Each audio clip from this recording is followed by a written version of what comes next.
It's a time bomb. I mean, there's no right answer. Unfortunately, there's a lot of different views on immigration, and I think the views are very volatile.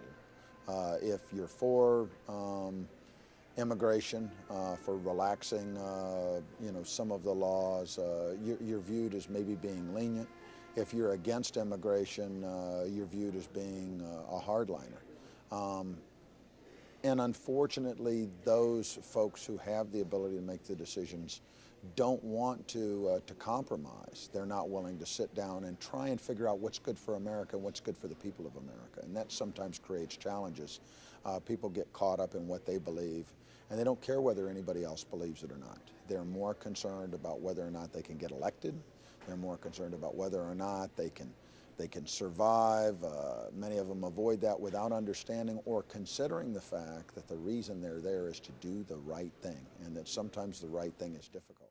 The feeling is that to polarize the community, some people get elected just by polarizing and making them afraid of a big, ghost over there, and the Hispanic population that is undocumented unfortunately fits that.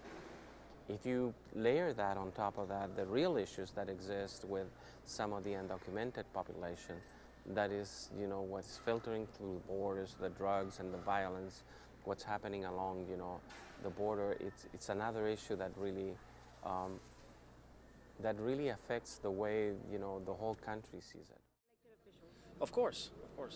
I do think that. Oh, for sure. Yeah, I think so. Because the worst thing is to say the wrong thing and then your career's gone. So yeah, for sure. I think, but that's corporations, everything, everyone.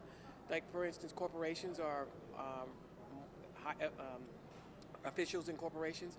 They don't talk a lot about offshoring. If you notice nowadays, they don't, because that's not very sexy anymore, and you can be misinterpreted. So yeah, definitely for all people. It's a big issue right now, and I think that if you just say whatever you want to say, people are going to look at you in a certain way. I really don't have a comment on that. I'm sorry. Yes, they have to be cautious. I think what they have to do first is understand what this immigration issue is all about before they really, talk about it, and also help to enhance legislations to assist us. A lot of times we hear things and from a third party, and it may or may not be facts.